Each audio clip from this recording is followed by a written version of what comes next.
pensais ne plus travailler, je pensais arrêter. Effectivement, quand on m'a annoncé ça, j'ai dit ça y est, c'est la fin.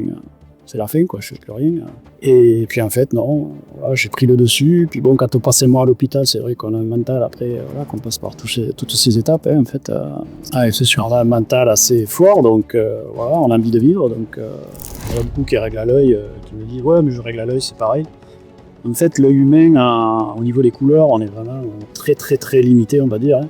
Un exemple, par exemple, si vous prenez un patch, une rondelle 5 cm avec un rouge Coca-Cola et à côté vous mettez un rouge Ferrari, sur 5 cm, vous allez dire oui, c'est le même. Et en fait, non, ce n'est pas du tout le même. Et t'es ressorti du coup avec un nouveau cœur, c'est ça? Après, je suis ressorti avec un nouveau cœur, exactement. Mais il s'est passé un moment où on n'a pas su si on me débranchait ou si on me laissait en vie, quoi. Donc ça a été vraiment la roulette russe. Tout a fonctionné, je suis ressorti 5 mois après, jour pour jour. Bien sûr, je marchais plus, j'avais perdu 25 kilos, je fais 60 kilos, donc tout à réapprendre, tout à refaire. Et en fait, ton métier, c'est ça. Exactement. C'est de calibrer à partir de matrices, enfin à partir de mires, on va dire, de références. Hein, c'est ça. Oui, c'est ça. Et moi, je ne me permets pas, en fait, d'intervenir sur l'intention du réalisateur. C'est-à-dire que moi, de moi-même, je ne peux pas dire, voilà, ça c'est trop vert, c'est trop... Non. Non, là, c'est les coordonnées qu'ils disent, c'est le réalisateur, lui, qui a fait ses films pour être comme ça. J'ai appris qu'il y avait, pour les transplanter, en fait, il y avait des compétitions, jeux nationaux, jeux européens, jeux mondiaux. Donc j'ai dit, allez, pourquoi pas. Donc, j'ai commencé par les jeux nationaux, jeux européens, jeux mondiaux. Et voilà, je me régale, je suis des gens qui ont été transplantés aussi, qui ont des histoires différentes, donc on apprend de tous, donc c'est vraiment super. Hein. Pour les gens qui nous écoutent, là, qu'est-ce que tu aurais comme conseil à leur donner pour justement augmenter leur qualité d'image? Et bienvenue dans ta salle ciné. Non, c'est la tienne. Ouais, wow. Et c'est vous qui l'avez construit. Oui, effectivement, magnifique. Bienvenue dans ce nouvel épisode de podcast de Viens dans mon cinéma. Donc aujourd'hui, on reçoit Cédric Louis, qui est calibreur professionnel. Il va nous expliquer son métier, son parcours de vie. Vous allez voir, c'est assez incroyable. Donc on avait hâte de faire ce podcast en sa présence. Donc bonjour Cédric. Bonjour Jean-Paul, ravi d'être là. Ouais, exactement, tu vas voir, on va passer un bon moment. Tu vas nous expliquer ton métier, un métier incroyable. Pour te présenter déjà, donc tu t'appelles Cédric Louis, tu es calibreur professionnel. Voilà, c'est ça, depuis un peu plus de 15 ans. Donc j'ai 53 ans.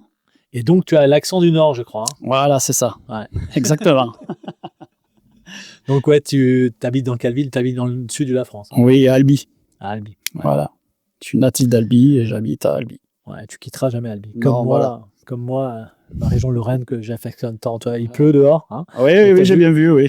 Mais là, contrairement au ch'ti, tu verras que tu pleures en arrivant, mais tu pleureras pas quand tu vas repartir à Albi, parce que je crois que chez toi, il fait très beau. Hein, je crois, oui, puis je serai déjà bien mouillé, donc... Exactement. Voilà. Donc, on va commencer par le début. Ouais. Donc, tu as 53 ans, tu as dit, hein, c'est ça? Oui, c'est ça. 53 ans. Et donc, ça fait combien d'années que tu exerces ce métier, hein, du coup? Un peu plus de 15 ans maintenant. Un peu de 15 ans. Voilà. Et avant ça, tu faisais quoi exactement? Tu travaillais déjà un peu là-dedans? Tu étais forcément passionné par le cinéma? Oui. Non, moi j'ai commencé donc à l'âge de... Quel âge j'avais? 24 ans, j'avais un magasin. Mais pas du tout dans l'audio-vidéo, hein. C'était un magasin plutôt snowboard, skateboard, vêtements, tout ce qui était centré. Tu faisais du snow aussi, du coup? Oui, moi je fais du snowboard, je fais toujours. Hein. D'accord. Voilà, je suis passionné de snowboard, de montagne, de vélo, enfin du sport en général, on va dire. Ouais, mais ça, on va en parler après. Ouais, voilà. On a fait du vélo ensemble hier. Oui. Et j'avais un peu de mal à suivre. Hein. Donc un magasin de sport et voilà, plutôt glisse quoi en fait. Hein, plutôt glisse. Voilà. Donc j'ai exercé pendant 15 ans ce magasin. Voilà. Après j'ai eu des soucis de santé qui m'ont fait que j'ai été obligé d'arrêter. Hein. Voilà, pendant un petit moment j'ai pas fait grand chose malheureusement. Et puis après je me suis lancé dans le calibrage. Et pourquoi le calibrage spécifiquement? Disons que j'étais passionné de cinéma. Déjà chez moi j'avais construit une salle déjà à l'époque dans mon grenier. Voilà, puis j'ai toujours voulu faire évoluer, je me suis intéressé à la chose. Quand je fais des choses, j'essaie d'aller au maximum des possibilités de la chose, d'approfondir au maximum. Donc c'est ça qui m'a fait progresser dans ce milieu, quoi, en fait. Puis, de toute façon, comme on le dit, hein, il n'y a qu'une seule manière de faire le travail, c'est de bien le faire. Et c'est vrai que l'image comme le son d'ailleurs, c'est vrai que sans calibrage, C'est un calibrage qu'on dit ou Oui, calibrage c'est ça, calibrage. Calibrage, hein, parce qu'il ne faut pas confondre les deux, c'est pas tout à fait la même chose. Ouais. Sans calibrage, effectivement, on n'en tire jamais le meilleur, hein, que ce soit du système son et pareil, niveau image. Oui, surtout au niveau de la précision par rapport au réalisateur et par rapport au film, oui, bien sûr. Voilà, effectivement. Et donc là, on a vu le résultat, c'est juste incroyable. On a regardé un petit extrait de Furiosa hier, rapidement. C'est absolument fou la différence qu'il y a entre un produit juste sorti du carton et un produit qui est calibré par tes soins. Alors, vous êtes combien à peu près en France à faire ce métier, hein? Ouais, peut-être 3 ou 4. Hein. Ouais, de la manière, en tous les cas, dont toi tu l'exerces, effectivement, vous n'êtes pas beaucoup. Après, Non, parce que moi, en fait, je fais toute la France, donc c'est vrai que voilà, ça fait beaucoup de déplacements et voilà, c'est pas tout le monde qui peut faire ce genre de déplacement, hein, parce que oui, voilà, et puis ça c'est un demande, peu lourd quand même, hein, comme ouais, ça demande une organisation Ouais, voilà. incroyable, hein. exactement. Donc je crois que tu travailles d'ailleurs avec ta femme aussi, hein. Oui, c'est ça, oui. Ouais, et ta compagne, Voilà. ouais, Elle complètement. Ouais. m'accompagne, c'est elle qui organise les tournées. Voilà, ça me libère un peu pour le reste un peu plus technique, on va dire, les clients. Et donc ouais, tu fais des tournées, donc c'est-à-dire une semaine, par exemple, tu es en région parisienne, la semaine d'après, tu es en région. Oui, Grand Est, voilà, dans le Nord, en PACA, voilà, je fais toutes les régions. Et donc sur une semaine, tu vas faire à peu près une dizaine de calibrations, je pense. Oui, c'est ça, pour répartir en fait les frais de déplacement sur tous les clients, quoi, pour rentabiliser les déplacements. Sinon, c'est pas possible. Ouais, mais c'est sûr. Maintenant, avec le prix de l'essence et tout, on peut pas, voilà. Ouais. Et puis, encore une fois, nous en France, on a des belles autoroutes, mais elles sont très chères, hein. Effectivement, Ouais, les frais de péage, Ouais. c'est fou, hein. Donc, Ouais. en Suisse, c'est beaucoup critiqué la vignette suisse, mais bon, par rapport à la France, moi je préférais payer une vignette, hein. Oui, voilà, Une par an, ça serait quand même, voilà. Maintenant, voilà. Et donc ton métier, effectivement, c'est de calibrer l'image, effectivement, et tu le disais, mais il faut effectivement respecter Oui, bien sûr, il y a des normes, il y a les normes des choses vidéo. à respecter, bien sûr. les normes vidéo, exactement. Aussi bien sur des téléviseurs que sur des projecteurs, Voilà. voilà, ou des moniteurs. Voilà. Et cette norme vidéo, elle existe depuis que la vidéo existe, hein, Oui, depuis bien qu'on sûr. fait le cinéma, effectivement, et il faut qu'effectivement un rouge soit rouge, un vert vert. Ça paraît logique, mais effectivement, parfois quand on sort les cartons, enfin les téléviseurs du carton, il y a différents modes, hein, qu'on peut sélectionner. Et effectivement, on a souvent l'herbe qui est fluo alors qu'elle devrait être simplement verte, hein. Exactement. Hein. De toute façon, les télés ou les projecteurs sont pas faits pour être réglés précisément à la sortie de carton, puisqu'ils ne se vendraient pas, en fait. Voilà. C'est intentionnellement que les marques, en fait, mettent leur artifice, leur gadget, on va dire, pour se différencier entre eux, quoi, en fait. Donc, d'origine, bien sûr, on ne peut pas avoir quelque chose de calibré.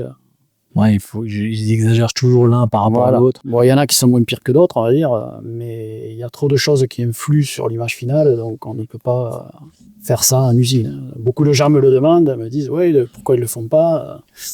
Bon, déjà, pour sortir, par exemple, des téléviseurs, comme je le disais, des téléviseurs, c'est 40 000 téléviseurs par jour qu'ils fabriquent, donc ça serait compliqué. S'ils ralentissaient, qu'ils passaient qu'à 20 000 ou à 10 000, voilà, et qu'ils faisaient un calibrage, par exemple, le coût de revient du téléviseur à la fin serait... voilà. Ça pourrait pas... Et puis, bon, comme tu le dis aussi, aujourd'hui, tu calibres pas qu'un diffuseur. Tu calibres une chaîne entière. Oui, voilà, c'est la chaîne. Hein. C'est Ça va de la source jusqu'au diffuseur, bien sûr. et de la pièce dans laquelle tu calibres, hein. Pour le projecteur, oui, la pièce, c'est vraiment... voilà, ça peut influencer, l'écran influe, la pièce, la couleur de la pièce, la moquette, le plafond, les sièges, tout. Donc voilà, il faut que ça soit fait vraiment sur place, in situ, et voilà. Il faut tout prendre en compte, en fait. Voilà, exactement. Et à partir de ce moment-là, on obtient, on va dire, on peut atteindre. Tu atteins comment dire, quel pourcentage d'efficacité une fois calibré? T'en tires vraiment 100% du projecteur? Non, on ne peut jamais tirer 100% parce que malheureusement, chaque technologie, on va dire, a une valeur spectrale différente. Donc même s'ils sont calibrés sur la même norme, il peut y avoir des différences visuelles qu'on ne voit pas si on n'a qu'un écran. Si on a 2 écrans à côté, là on voit les différences, même calibrées, on n'a pas la même image. Donc on ne peut pas arriver à 100%, non, c'est pas possible de trouver à 100%. Mais voilà, on est dans les 90%. Voilà, sans problème. Et justement, sorti du carton, à ton avis, on se situe à peu près à quel pourcentage du coup, hein? Ça dépend des télés, ça dépend des projecteurs.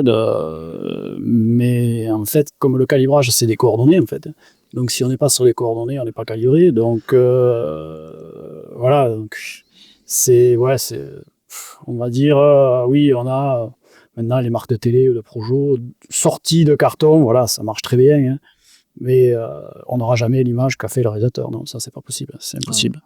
Et tu disais souvent, on en discutait à table tout à l'heure, mais tu me disais que souvent, tu as des clients qui veulent régler par eux-mêmes. Oui, bien sûr. Qui augmentent le contraste, qui augmentent la luminosité d'un peu de manière, enfin, pas un peu, de manière totalement aléatoire pour s'imaginer qu'ils font un réglage propre et finalement, ça devient juste catastrophique. Exactement. Il y a beaucoup de réglages qu'il faut pas toucher, hein, surtout en HDR. Mais c'est vrai que les personnes, quand ils ont voilà, un projecteur ou un téléviseur d'une certaine somme, qui voient tous ces réglages, ils se disent « ouais, je suis obligé de les toucher ». Voilà. Donc, ça ne sert strictement à rien de toucher si on ne sait pas ce qu'on fait. Voilà, parce que si on touche un réglage, ça va en dérégler un autre. Donc voilà, tout est vraiment interactif et on ne peut pas faire ça à l'œil. Voilà. D'accord. Et puis souvent, les traductions sont mal faites, comme je disais. Donc, on va toucher des choses qui ne sont pas... Voilà.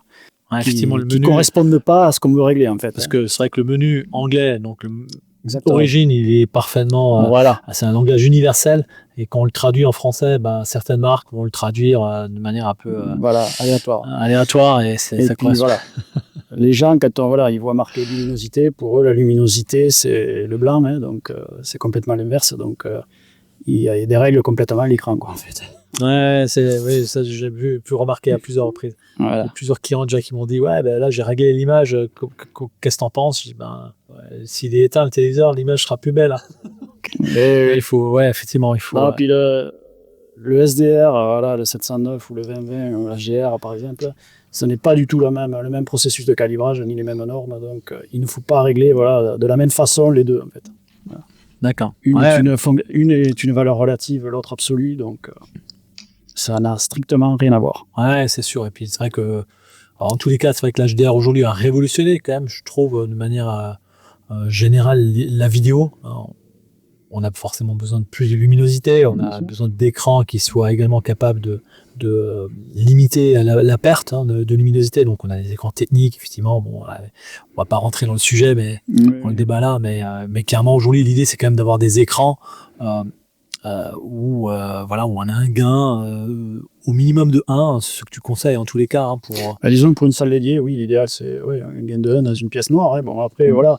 Maintenant, c'est vrai qu'on a le choix de beaucoup d'écrans où on peut adapter à tous les environnements quasiment. Hein. Donc, c'est de choisir au départ le bon projecteur, le bon écran. Et à partir de là, on peut avoir une image correcte. Hein. Ouais, complètement. Voilà. Ouais, bien sûr. Alors, c'est vrai qu'après, il y a des toiles techniques dans les environnements plus clairs.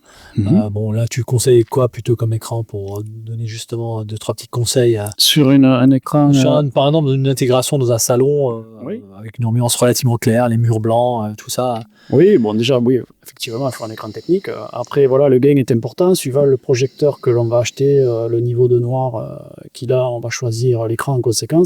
Et on va choisir un gain spécifique par rapport à ça et par rapport au lumen qui dégage. Et à partir de là, on saura quel écran, avec ce type de projecteur, il faut mettre dans la pièce. D'accord. Il ne faut pas tout faire à l'envers, en fait. Tous les écrans ne vont pas dans tous les environnements, ni avec tous les vidéoprojecteurs. Voilà, chacun, c'est spécifique, en fait. En termes de technologie, toi, tu préfères quelle technologie si on parle des grands noms, effectivement, entre Sony, JVC et tous les fabricants de DLP, comme BenQ, par exemple, ou SIM2, hein. Après, Marco également, qui fait des trucs d'exception. Oui, là, c'est... Ouais. Voilà, dans un autre monde. Un autre monde, hein, effectivement. Bon, effectivement, le DLP, c'est ce qu'il y a de mieux. Ça l'a toujours été au cinéma. Il y a toujours eu du DLP, du tri-DLP, ou même du mono-DLP. On va dire c'est ce qui va restituer le plus fidèlement les couleurs. Voilà. Donc, l'inconvénient qu'il y a depuis depuis de nombreuses années maintenant, c'est qu'en grand public, au niveau du DLP, on est souvent limité de l'entrée de gamme avec des contrastes natifs qui sont vraiment très faibles. Donc c'est pour ça qu'actuellement c'est tout ce qui est Elcos ou SXRD qui fonctionne bien, ou LCD même avec Epson. C'est le gros du marché grand public. Hein. Ça marche très bien effectivement. Hein. Après, on ne va pas influencer une marque ou une autre. Je veux dire, une fois calibré, dans un environnement adéquat, avec un écran qui soit conforme à la puissance du projecteur, on arrive à avoir une image similaire à peu près sur tout. Hein. Oui, bien sûr. Voilà.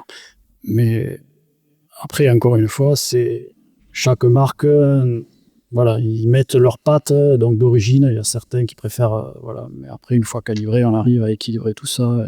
Après, il y a des projecteurs d'exception. Tu as pu en calibrer un ici, oui, je crois. Voilà, oui, non, mais là, bon, on est dans un autre monde, mais là, c'est le cinéma, hein, donc ça n'a plus rien à voir, c'est plus les mêmes réglages, c'est plus, voilà, c'est vraiment, déjà, dès les premières mesures, on se rend compte, c'est linéaire, que, voilà, on est sur du Rec 2020 quasiment à 100%, donc voilà, on n'a pas l'habitude de voir ça en grand public, quoi.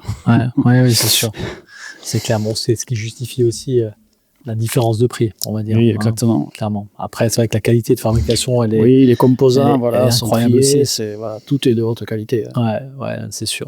Et moi qui ai eu la chance de visiter cette usine avec Florent, avec mon collègue, c'était un très bon moment. Et puis surtout, on a vu que c'est des monstres. Oui, et puis ils ont une culture du cinéma quand même, qui est assez impressionnante. Donc voilà, depuis tant d'années. Ouais. Et ça se voit sur tout ce qu'ils font en fait. Donc, Exactement. Donc, on va juste revenir effectivement sur la calibration. Calibrage. Exactement. Sur le calibrage. Sur le calibrage, pourquoi c'est important? Parce qu'effectivement, les réalisateurs, quand ils montent un film, effectivement, veulent donner. Parfois, je pense à Matrix.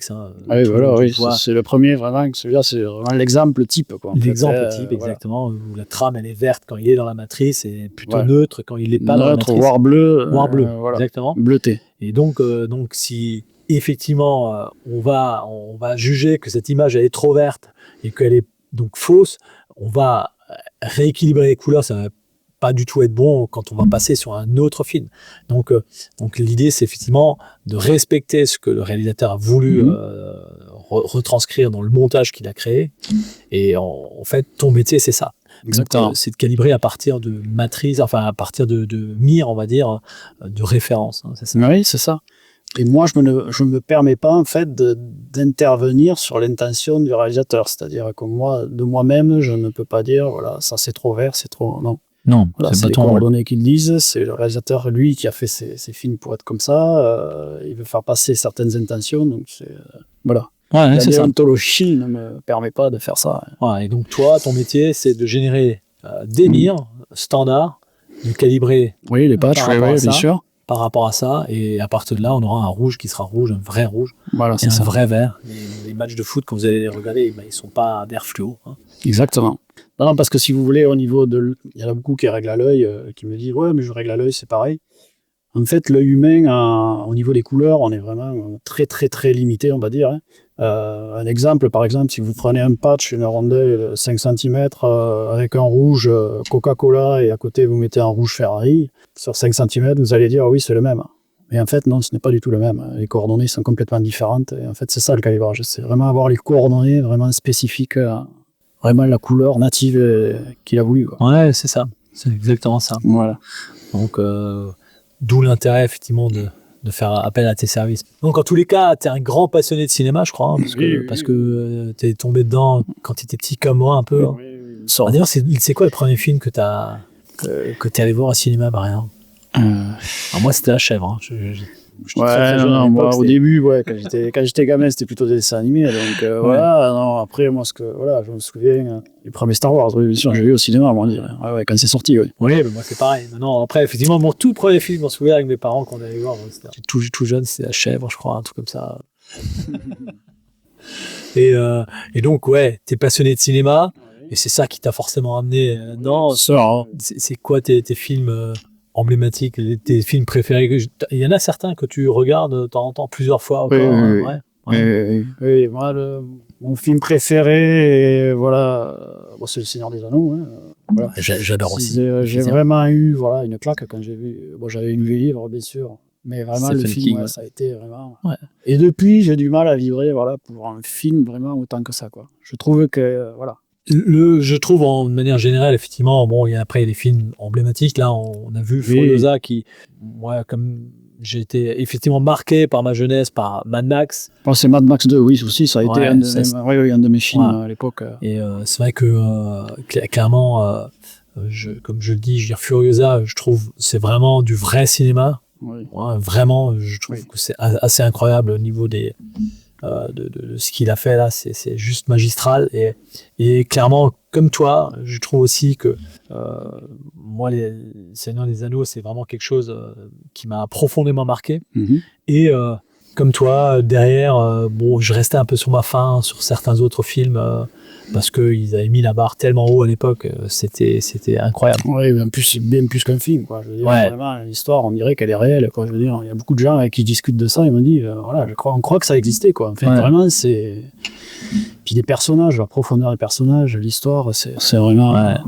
Bon, moi, je suis assez... Par contre, c'est vrai que on va pas parler forcément de moi, là, mais bon, moi, je suis très bon public. Moi, je regarde un peu tous les films, d'ailleurs. Oui, moi aussi, je regarde tous les styles, par contre. Tous les styles. Non, j'ai rien qui me... Non. Je suis pas vraiment figé dans un... Voilà, moi, je peux bien regarder des films d'auteur, ça me pose aucun problème. Bien sûr. Et je me fais un point d'honneur quand je vais au cinéma. Je paye ma place, je reste jusqu'à la fin, même si le film, c'est un navet, tu vois. Il y a juste un film, malheureusement, j'ai dû sortir parce que ma femme se sentait pas très très bien à l'époque de Irréversible. Oui. Moi, c'est vrai que ça reste un film quand même assez violent. Oui.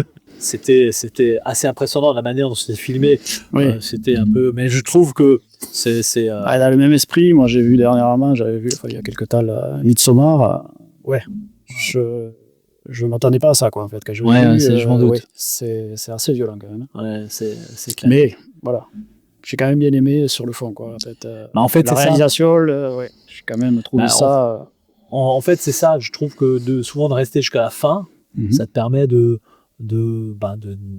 respecter comment dire, toute la production et tout, de respecter le travail qui a été fait. Et souvent, tu comprends plein de choses à la fin du film. Donc, quand tu t'arrêtes à la moitié, tu peux pas vraiment apprécier un film, même si, effectivement, ça démarre parfois mal. Parfois, ça se termine très, très bien.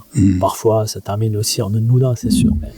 Mais je trouve que c'est bien de rester jusqu'à la fin et puis, effectivement, t'en tires toujours forcément quelque chose de positif. Oui, bien sûr. Donc l'anecdote, est-ce que tu veux en parler? T'as une anecdote, peut-être un petit truc, un truc un peu particulier qui t'est arrivé? Qu'est-ce qui m'est arrivé? Oui, il m'est arrivé beaucoup de choses. Bon, c'était un mec qui m'a appelé, si tu veux. Il m'a dit qu'il y avait 18 sources. Il faut tout les calibrer. Et il m'a dit, il faut tout calibrer, là. Le mec, ça partait du Betamax, pour du SVHS, enfin, il avait des sources. Je me dis, ah non, mais je suis même pas allé, hein. Je suis pas allé. J'ai dit, c'est impossible. Je mets 4 jours à calibrer. En plus, le rendu pourri, quoi. La VHS, quoi. Qu'est-ce que tu veux faire? On est sur des laserdiscs, comme tu en vois là. Enfin, bon. Tout ce qu'il avait, il avait tout raché dessus, il voulait calibrer tout. Ça, je connais des trucs. Les mecs, des fois, où ils veulent des trucs, tu vois, imaginaires, quoi. De toute façon, aujourd'hui, ne serait-ce que dans une salle aujourd'hui actuelle, avec du 4K, branché, ne serait-ce qu'un lecteur DVD, que ça pique les yeux, mais c'est pas possible. Imagine-toi brancher. Un VHS, tu le branches là-dessus, tu vas prendre peur. Hein. Bon, en même temps, moi, quand j'ai démarré, on est à peu près la même génération, 2-3 ans près. Enfin, quand on a démarré, nous, à l'époque, le VHS existait encore. Et moi, je me souviens, les premières installations, quand on installait un vidéoprojecteur avec un VHS, on était contents. Oui, bien sûr, mais c'est le début. C'est le début, tu vois. Bien sûr. L'image. Aujourd'hui, je vous la montre, vous tombez tous raide mort. Parce que puis, ou aveugle. Ouais. Ou tu prends, là, tu te crèves les yeux, il faut faire quelque chose. Ça, c'est sûr. Donc, une autre anecdote, donc tu nous racontais effectivement que tu étais arrivé chez quelqu'un qui était presque non-voyant, c'est ça, pour calibrer? Exactement, quand j'ai ouvert la porte, il avait les lunettes de soleil, la canne. Donc, au début, je ne savais pas si c'était pour lui ou quoi, donc je lui ai demandé. Il m'a dit non, c'est pour moi, parce qu'en fait, je pensais, parce que je vois que des ombres, voilà, des teintes, des trucs à l'écran, donc je pensais, voilà, qu'en faisant calibrer, les teintes seraient plus justes, donc j'y verrais peut-être un peu mieux, tout ça, donc... Bon, c'est légitime aussi, hein. Oui, bien sûr, bien sûr. Bon, après, je l'ai fait, hein, bien sûr, il n'y a pas de problème, hein, mais ça je ne suis pas sûr que voilà, les résultats sont vraiment efficaces, quoi. Non, c'est sûr. Pathologie, on va dire. Hein. Ouais. Mais voilà, des fois, on peut avoir des choses comme ça. Ça devait être surprenant. Voilà. Ou des demandes vraiment exceptionnelles, exagérées, avec 18 sources, par exemple. Donc, voilà. Avec 80% des sources qui n'existent plus maintenant, mais bon, voilà. Oui, mais tu comprends, il avait son mariage qui était encodé en VHS. Voilà. Il y tenait. Donc, mais je pense que c'était un Super 8 là, qu'il avait fait son mariage. Voilà. Parce que là... Exactement. Donc, forcément, il faut calibrer tout ça. Hein. Bien sûr, oui, bien sûr, oui. Je calibre souvent dans des chambres, hein. Effectivement. Hein. Le gars, il a la télé dans sa chambre, il a un truc de 10 mètres carrés, même pas. Ouais, un truc où il regarde dans le lit, en fait. Hein. Des fois, je calibre, je suis dans le lit, en fait. Je suis assis sur le lit. Hein. T'es jamais allé chez un client, on avait un client qui est extraordinaire, passionné de home cinéma. D'ailleurs, le mec, il avait, pour te dire, à l'époque, il a acheté un appartement. C'était un F2. Et il avait donc une chambre et le séjour. D'accord? Cuisine, salle de bain. Et on a enlevé la cloison entre le séjour et la chambre à coucher pour en faire une grande salle de cinéma. Et du coup, le mec, il habitait que dans sa cuisine. Il avait sa salle de bain. Il dormait dans sa salle de cinéma. Et bien évidemment, il y avait une sorte de clic-clac transformable qui transformait en canapé pour aller à un film. Il va se reconnaître peut-être, mais je m'en fiche. C'était extraordinaire. À l'époque, il nous a demandé de déménager son canapé pour le ramener, dans son nouvel appartement. Et Julien faisait partie de l'équipe déjà. On lui déménage son canapé et forcément, il s'ouvre. Antoine a trouvé des vieux slips. Je pouvais plus le prendre en main, je te jure, c'était infernal. Donc ouais, tu t'assieds parfois sur des lits pour calibrer. Oui, bien sûr, oui, parce que souvent il y a des jeunes ou des gens dans des appartements, dans des petits appartements, voilà, ils ont des petites chambres, ils regardent leur télé dans la chambre, du lit, donc oui, ça m'arrive souvent. Et donc t'as forcément déjà calibré dans des HLM, je pense aussi, où t'es passé par des. Non, là j'ai fait. Les dealers étaient à l'entrée. Exactement, ça m'est arrivé, oui, bien sûr. Ça va te surprendre, ça. Oui, mais bon, non, pas de problème, franchement, non. Bon, ils t'ont proposé forcément un petit sachet, je pense. Non, même pas. Non. Bon, je sais que tu consommes pas du tout ce genre de produits illicites. Non. Mais bon, de toute façon, en plus, bon, quoique, donc des produits de dopage, non, tu prends pas, comme c'est un grand sportif. Hein, donc, oui, non, je prends pas. Non. Que de l'eau et du Nutella, je crois, hein, c'est ça? Non, pas du tout. Moi, je prends beaucoup de Nutella quand je fais du vélo, qu'on est bêtises. J'en mange plus, ou très peu. Donc, ouais, t'es également un très grand sportif, hein, parce que, on a fait un peu de vélo hier soir ensemble. Oui. T'as un passé sportif aussi, t'as été très sportif, très jeune moi, déjà. Je fais du vélo depuis l'âge de 2 ans, hein, donc, vous voyez, on va dire, j'en ai fait jusqu'à l'âge de 16-17 ans à un bon niveau. Après, voilà, j'ai ma maladie qui m'a rattrapé à ce moment-là, hein. Maladie génétique en fait. Déjà à l'époque. Oui, je me suis aperçu qui venait de mon père, de mon grand-père, ainsi de suite, voilà, qui est transmissible. Donc c'était une cardiopathie hypertrophique. D'accord. Donc voilà, le côté ventricule gauche qui était plus épais que la normale.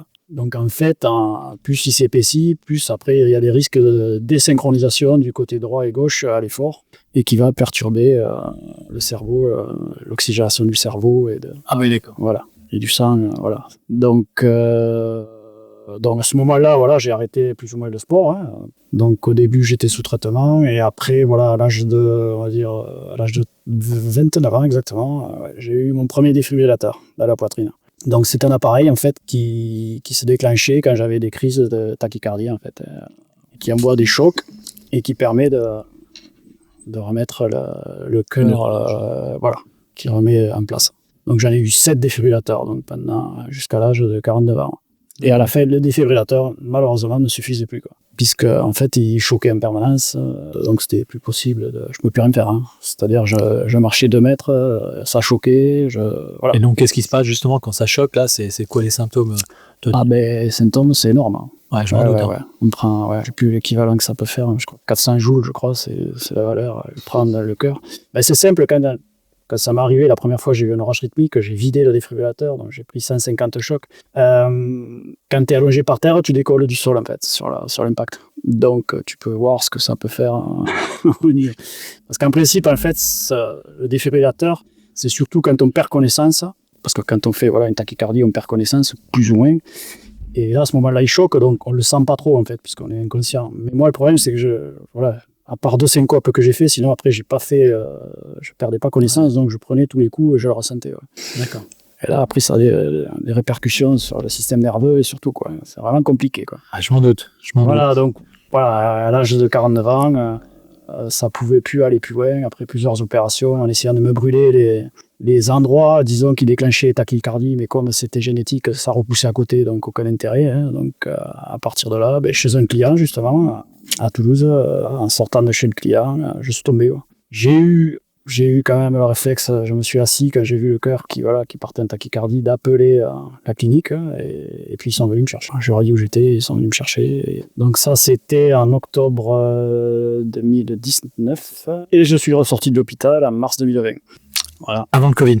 Voilà, juste 10 jours avant le Covid, avant d'être confiné. Donc là, j'ai eu de la chance. Bon, enfin, je suis sorti, c'est déjà bien, parce que sinon, j'étais mal engagé quand même, puisque au départ, je suis resté un mois dans le coma. Donc... Et t'es ressorti du coup avec un nouveau cœur, c'est ça? Après, je suis ressorti avec un nouveau cœur, exactement. Mais il s'est passé un moment où on n'a pas su si on me débranchait ou si on me laissait en vie, quoi. Donc ça a été vraiment la roulette russe. Tout a fonctionné. Je suis ressorti 5 mois après, jour pour jour. Bien sûr, je marchais plus. J'ai perdu 25 kilos. Je fais 60 kilos. Donc tout à réapprendre, tout à refaire. Bon, le Covid est passé par là, donc j'ai eu le temps, moi, de me rentraîner, de bien manger.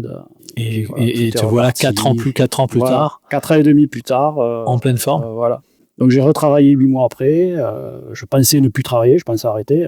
Effectivement, quand on m'a annoncé ça, j'ai dit ça y est, c'est la fin. C'est la fin, quoi, je fais plus rien. Et puis en fait, non, j'ai pris le dessus. Puis bon, quand on passait moi à l'hôpital, c'est vrai qu'on a un mental après, qu'on passe par toutes ces étapes, en fait. Ouais, c'est sûr. On a un mental assez fort, donc on a envie de vivre. Donc tout s'est passé après, petit à petit, avec mon entourage, qui m'a permis, de reprendre des forces, du courage, et d'aller de l'avant. Hein. Ouais, et se battre, c'est clair. Voilà, et à partir de là, j'ai pu refaire du sport, donc du vélo, surtout, qui est un très bon sport pour les cardiaques, bien sûr, depuis toujours. Hein. Donc c'est ce qui m'a permis à me rééduquer. Donc pour moi, les vélos, il faut que j'en fasse absolument. C'est vraiment, quand je suis sur le vélo, je respire, je vis, quoi, en fait. Ouais. Donc tu fais combien de sorties par semaine, grosso modo? Quand je suis pas en déplacement, je sors quasiment tous les jours, quoi. Je veux dire, oui, c'est un manque, quoi. Si je sors pas, et puis c'est ce qui me fait ressentir d'être en vie, en fait. Malheureusement, c'est ça, en fait. On voit le cœur qui bat, on respire, ça fonctionne, donc ça motive. Tu fais un peu de course à pied aussi ou pas du tout, non? Non, pas du tout, parce qu'à l'époque, j'ai eu des problèmes de genoux. Malheureusement, comme beaucoup de sportifs, ligaments croisés et compagnie. Donc, non, je cours plus beaucoup. Je fais beaucoup de vélo, de marche, de musculation. Ouais, le vélo, c'est génial. Mais le vélo, c'est un sport porté, donc qui est vraiment gel. Donc, je me suis mis au vélo, en sortant de l'hôpital pour me rééduquer. J'ai appris qu'il y avait pas pour les transplantés, en fait, il y avait des compétitions, jeux nationaux, jeux européens, jeux mondiaux.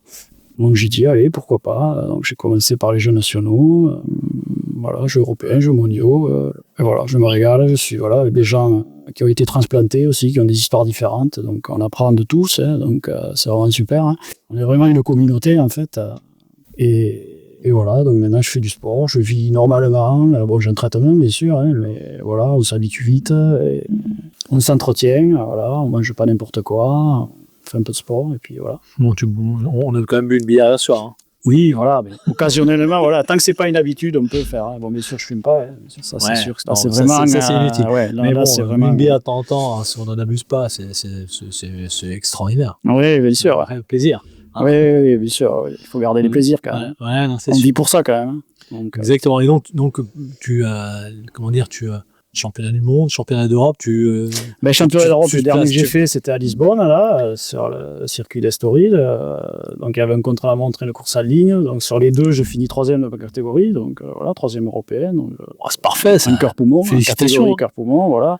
Donc c'est vraiment une revanche sur la vie. Et puis la transplantation, ça marche. Et il faut en parler, quoi. Toi, moi, je fais du vélo aussi. Hein, oui, bien sûr. Alors, moi, je dis souvent, moi, je n'ai pas le niveau que toi, tu as. Mais en tous les cas, je le disais souvent à mes amis, moi, je suis champion du monde de mon monde. Mm-hmm. Donc, du coup, quelque part, on est tous les deux des champions. Toi, un peu plus que moi, mais moi, je suis champion de mon monde. Déjà, on a envie, donc c'est déjà bien. Il faut se contenter déjà de ça, il faut profiter. Exactement. Et donc, hier, je t'ai fait découvrir le gravel, du coup, je crois. Ouais, je connaissais. Enfin, je connaissais le gravel, bien sûr, mais j'avais jamais essayé. Je faisais du VTT avant. J'ai trouvé ça vraiment super, franchement. J'ai une question que j'ai envie de te poser quand même, parce que forcément, on travaille tous les deux dans le home cinéma, donc Moi, j'ai pas de salle dédiée chez moi Mhm. pour l'instant. On envisage de construire et forcément, j'aurais vraiment une salle dédiée parce que quand j'ai construit il y a 20 ans, j'hésitais un peu et finalement, j'ai décidé de mettre ça dans mon salon. Mais toi, tu as une salle dédiée, hein, je crois. Oui, oui, bien sûr, ça fait très longtemps que dans mon ancienne maison, déjà, j'en avais une, que j'avais fait moi-même aussi, elle était assez petite.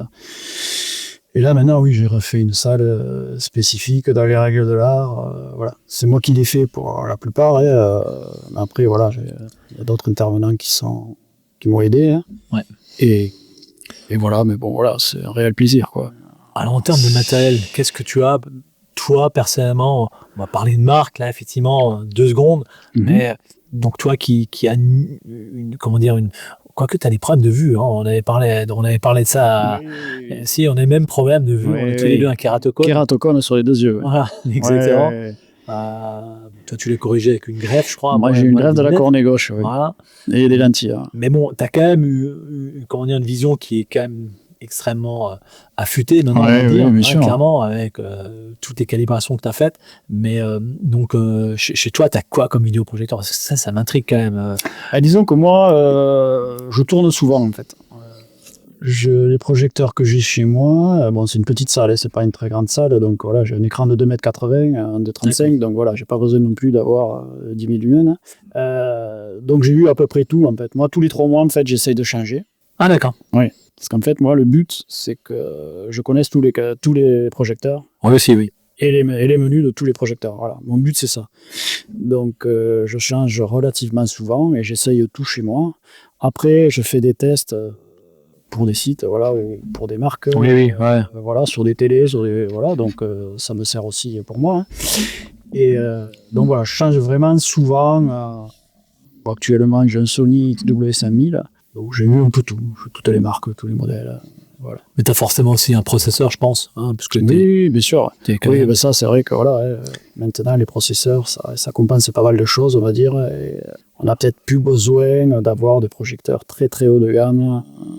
Alors, il suffit de prendre la bonne puissance lumineuse et après, c'est lui qui fait tout le reste, quoi, en fait. Hein. Ouais, clairement. Voilà. Donc toi, tu conseilles effectivement plus, on va dire, d'acheter un projecteur entre guillemets d'entrée de gamme avec un processeur plutôt que d'acheter un vidéoprojecteur très haut de gamme et de se passer d'un processeur. Oui. Parce que de toute façon, le projecteur haut de gamme aura besoin d'un processeur quand même. Puisque Marco, voilà, très haut de gamme, a besoin aussi pour le tone mapping, ne peut pas se passer d'un processeur. Ouais, non, C'est vraiment très efficace dans ce domaine-là. Oui. Parlons juste des processeurs 2 secondes parce qu'effectivement, pour ceux qui nous écoutent, ne savent pas exactement ce que ça peut être. Oui, bien sûr. Ce que ça apporte surtout. Ouais. Bah, que ça peut être parce qu'on peut s'imaginer plein de choses. Un processeur, c'est quoi exactement? Donc c'est effectivement c'est un boîtier externe. Un boîtier externe, bien sûr. Un boîtier Qui se externe. place avant le projecteur. Voilà. Donc entre les sources et le projecteur. Voilà, c'est ça. Donc c'est vrai qu'avec l'évolution du HDR actuellement, malheureusement, la norme HDR est faite sur 10 000 nits, et un projecteur, on n'arrive jamais à avoir des luminosités aussi importantes. Donc ce qui est important, voilà, pour le HDR en projection, c'est le tone mapping. Donc certes, sur certains projecteurs, il y a un tone mapping, mais on reste loin de l'efficacité d'un processeur qui, lui, va être efficace sur vraiment tous les types de fichiers et tous les types de métadonnées. Il n'est pas limité de ce côté-là, donc déjà, c'est un premier avantage, voilà, le tone mapping. Après, ça va être la gestion des formats d'écran. Pour les gens qui ont du 2.35, voilà, là, on peut gérer ce qu'on veut. Hein. Après, au niveau netteté, au niveau fluidité, voilà, il peut y avoir aussi certains avantages à utiliser un processeur. Après, pour moi, ce qui est hyper important, c'est les 3D LUT. Donc, ce qui permet de vraiment calibrer vraiment précisément avec beaucoup plus de points et de données qu'un calibrage classique qui se fait que sur 5 ou 6 points voilà, sur un projecteur. Donc voilà, c'est tous ces avantages mis bout à bout qui permettent d'avoir un résultat vraiment plus précis que sans processeur, effectivement. D'accord. Et pourquoi ils n'intègrent pas, enfin, je me suis déjà plusieurs reprises posé la question, pourquoi des marques, toutes les grandes marques, pourquoi elles n'intègrent pas un processeur dedans directement? Alors, c'est pour des soucis de coût, je pense, en fait. Maintenant, voilà, on le voit depuis très longtemps, la vidéoprojection n'évolue plus tellement, en fait. C'est tous les 2-3 ans qu'il y a un nouveau modèle, et encore, c'est pas vraiment des évolutions énormes. Donc, et ils essaient de baisser le prix et de baisser le prix pour correspondre au marché, en fait, actuel. Hein. Donc, voilà, si rajouter un système comme ça ferait augmenter considérablement les machines. Parce que tu prends une grande marque, on va pas la citer, mais aujourd'hui, il y a un processing intégré, enfin, ils le disent en tous les cas, qui est équivalent à ceux des téléviseurs. Est-ce qu'on arrive à la cheville d'un processeur? Non, ça n'a rien à voir. C'est pas du tout le même système. Alors, on peut pas intervenir sur le processeur. Pourtant, il traite du taux de mapping aussi. Oui, voilà, mais c'est limité en fait. Voilà. Il a que 3 réglages, on va dire. Donc voilà, les métadonnées, il y en a plus que 3. Hein. Sur le HDR, on a beaucoup de métadonnées et il faut que ce soit géré différemment. Parce qu'un taux de mapping sur un processeur, dans le taux de mapping, en fait, on peut tout régler. C'est-à-dire, on peut régler dans le taux de mapping, le noir spécifique au taux de mapping, le gamma, enfin, tout est réglable en fait. Donc on peut adapter vraiment ce qu'on veut, quoi. Le reste, ça reste limité en fait. C'est des programmes déjà intégrés qui, voilà, il y a trois modes et puis voilà, quoi. Si ça tombe bien dessus, c'est bien. Si c'est à côté, bon, mais voilà. Oui, Si il y en a entre deux, voilà, on peut pas. Alors on peut. Bon, c'est un peu de marketing, hein, comme ils savent faire. C'est beaucoup de marketing, voilà. Ce milieu-là. Là aussi, on a déjà parlé de ça, mais clairement aujourd'hui, il y a souvent une grosse différence entre le gain annoncé par rapport à un écran, par exemple, un écran de vidéoprojection où ils annoncent des gains de 1, par exemple, alors qu'en réalité, toi, quand tu les mesures, on est plutôt aux alentours de 0,6, 0,7. Disons quand même, en moyenne, on va dire, on est 0,3 environ en dessous de ce qui est annoncé. Voilà, d'accord. Clairement. Et pareil pour le contraste. Alors, parce que le contraste, là, par contre... Oui, là, c'est farfelu. Oui, exactement. Oui. Parce qu'il y a différentes manières de mesurer le contraste. Hein. C'est en fonction de la... Oui, bien sûr. Oui. Et là, il y a des Donc, détails. il y a le contraste séquentiel, contraste on-off, qui est mesuré sur une image toute noire et une image toute blanche. Donc là, voilà, c'est vrai que les marques exagèrent et encore une fois, mesures et puis ils mesurent sur l'objectif. Donc, on ne regarde pas un film par l'objectif. Donc, moi, ça m'est arrivé. Oui, voilà. Ça m'est arrivé. Surtout avec le laser, c'est bien. Ouais, c'est pas mal. C'est pas mal. C'est bien, mais c'est pas très longtemps. Donc, disons, ça donne une idée sur la machine, mais réellement, dans la pièce mesurée après sur l'écran, c'est complètement différent. Et des fois, on a de très grosses surprises, oui, bien sûr. Et pareil pour la luminosité, hein, parce que oui, bien sûr, puisque là, ça dépend vraiment de l'écran, hein, de la taille, et du gain, de la matière, perforée, tissée. Ouais, parce que il y avait un petit projecteur comme ça où ils annonçaient 3200 lumens. Alors bon, effectivement, tous les projecteurs chinois qu'on trouve sur Amazon, j'en ai vu à 20 000 lumens quand même. En réalité, quand tu les allumes, tu es très surpris. Hein, quand même. Ils se sont trompés à la traduction. Ouais, je pense qu'ils se sont trompés à la traduction. Ouais, je pense qu'ils ont rajouté 3 zéros. Non, effectivement, c'est vrai que les lumens annoncés, c'est du marketing, automatiquement, ça fait vendre. Donc, actuellement, c'est ce qu'il y a à l'heure en poupe. C'est-à-dire, sur les téléviseurs ou sur les projecteurs, ils annoncent des valeurs énormes, quoi, qui déjà, une fois calibrées, redescendent nettement. Donc, voilà, quoi. Ouais. On ne peut pas se baser là-dessus pour acheter... Non, et c'est de la raison pour laquelle... Alors, est-ce que tu peux donner un prix, d'ailleurs, pour une calibration, par exemple, d'un projecteur ou d'un téléviseur, en sachant que, bien sûr, que là-dedans est intégré également le prix du déplacement oui, on peut en parler disons de ça. Que le déplacement dans toute la France, on va dire, quand je fais des tournées, c'est à peu près 200 € le déplacement. La prestation, on va dire, pour un téléviseur, c'est entre 350 et 400 €. Et sur un projecteur, ça va être entre 450 et 550 la prestation à peu près. En fonction... Voilà. Et après, c'est fait sur devis à la demande. Quand, par exemple, c'est du Barco, c'est des choses comme ça, c'est spécifique, où on passe quand même du temps. Voilà, c'est différent. Mais sinon, en règle générale, c'est des forfaits. Tout est calculé. Bon, je pense qu'en tous les cas, tu préfères bosser sur des machines comme Barco où ça sort un peu de l'ordinaire, où il y a des choses... Bien sûr. Quand on est passionné, oui, bien sûr. Ouais, effectivement. On peut atteindre quasi la perfection aujourd'hui. Oui. Parce que la projection, ça a quand même beaucoup évolué depuis les 30 dernières années. Chaque fois qu'il y a un nouveau projecteur qui sortait à l'époque, je me souvenais, je dis là, c'est quand même compliqué de faire mieux. Et en fait, là, ce qui existe aujourd'hui, c'est quand même... c'est fou. C'est fou, la résolution, la luminosité. Et je pense que le LED laser, même s'il a eu des débuts un peu poussifs, on va dire, aujourd'hui, on arrive quand même... Tu penses quoi, toi, justement, disons que les lampes, déjà, le problème qu'il y a, c'est que il n'y aura plus de lampes, puisque le mercure, souvent, dans les lampes, donc voilà, ça va être interdit. Donc,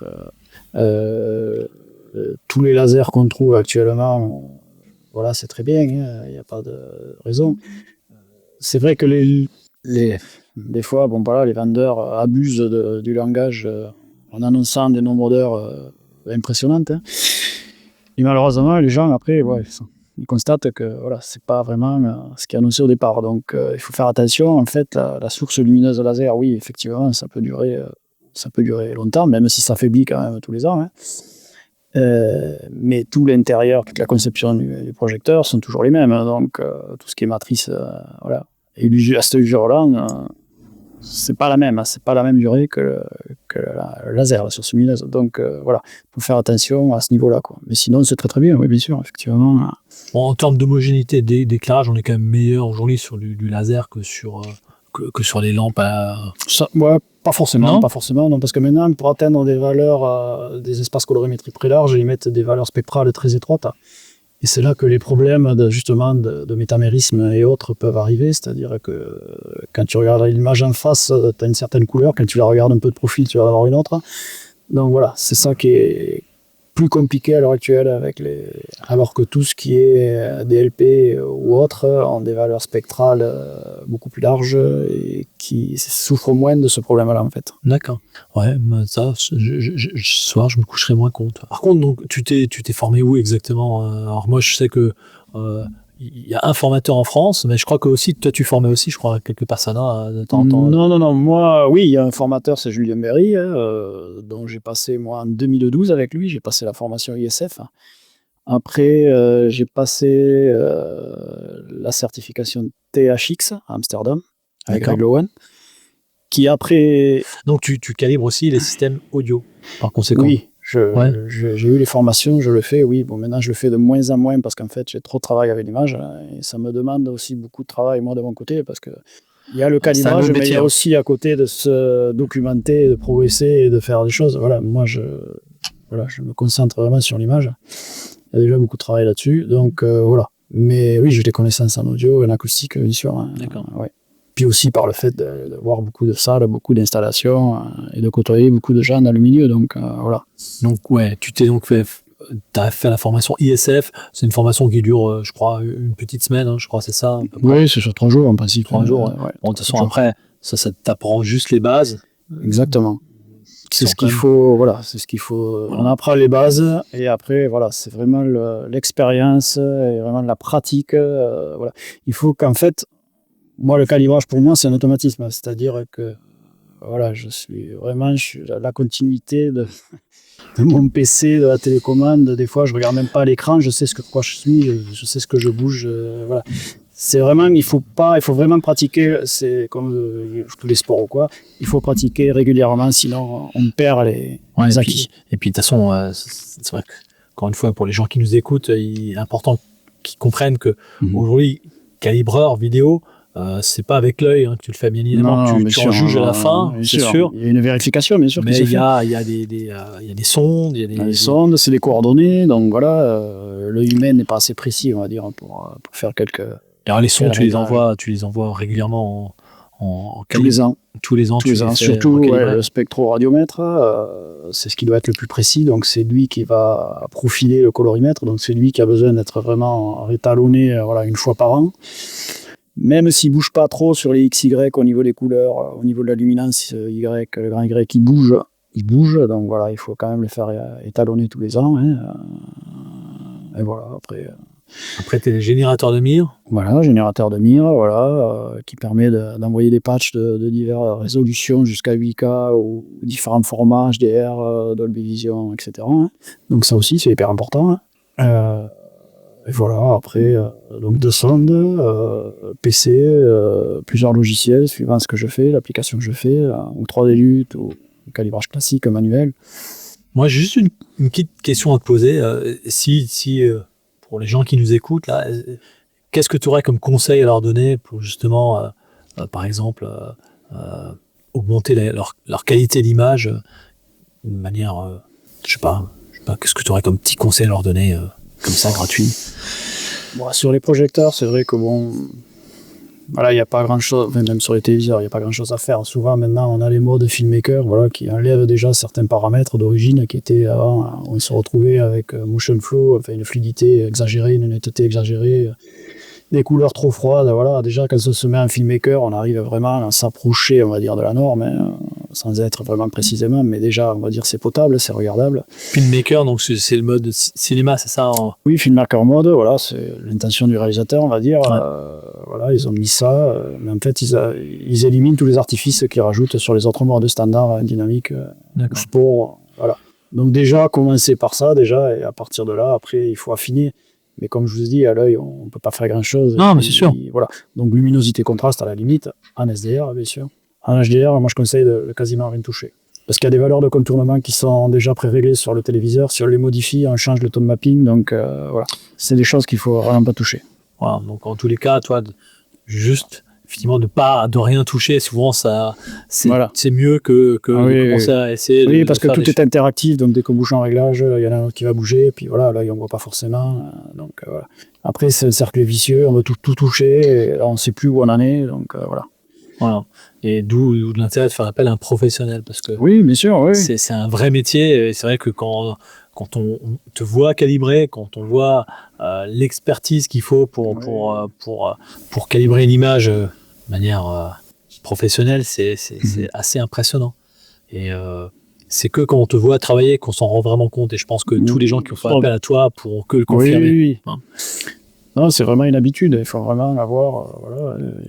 Quand il y a des gens qui calibrent, qui calibrent sur un type d'écran, un type de projecteur, voilà. Moi, je fais tellement de projecteurs, de téléviseurs, donc j'arrive à avoir une expertise vraiment et à savoir, voilà, à chaque fois, par exemple, à l'image, s'il y a ça qui va pas, quel réglage il faut toucher, exactement. Ça, voilà. Oui, malheureusement, c'est l'expérience. Ça, on peut pas le savoir, voilà. Même moi, des fois, je me fais avoir sur des choses, voilà. Donc, non, c'est vraiment l'expérience qui compte, ouais. Oui, de toute façon, dans beaucoup de métiers, c'est ça. Voilà, c'est ça, c'est pas... Et de toucher à beaucoup d'écrans différents, voilà, beaucoup de... Donc on peut dire que tu n'es pas un lapin de 6 semaines dans la vidéo. Exactement. 7 semaines, allez. 7 semaines. Ouais, voilà, 7 semaines, déjà, ce sera pas mal. Moi, je me déplace à peu près partout. Voilà. Donc, effectivement, il y a quand même des régions où je vais plus souvent. Et c'est vrai que des fois, il peut y avoir des gens qui sont en dehors de ces régions-là. Donc, c'est bien qu'ils me contactent ou qu'ils m'envoient un mail pour me dire, voilà, je suis là.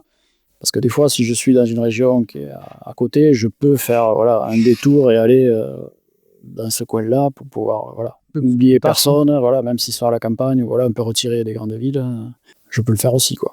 Ouais, bien sûr. Il ne faut pas qu'ils s'en tiennent qu'aux régions que je marque, en fait, sur mon calendrier, en fait. Oui, ben c'est sûr, oui. Voilà.